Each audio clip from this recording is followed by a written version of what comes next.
থাকিম নহলে তেওঁলোক থাকিম অসমীয়াই কিমান আঁতৰি আহিব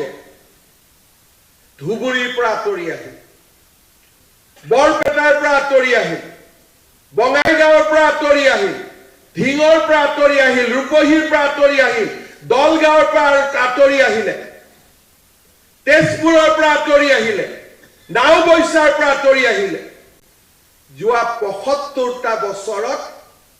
অসমীয়াই মাত্ৰ আঁতৰি আহিছে আমাৰ সভ্যতাৰ পীঠস্থানসমূহ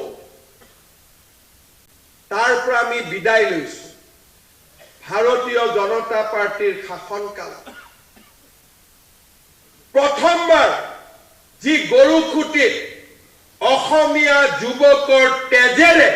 কোনোবাই ফাকুৱা খেলিছিল আজি তেওঁলোকক আমি তাৰ পৰা বিদায় দিছো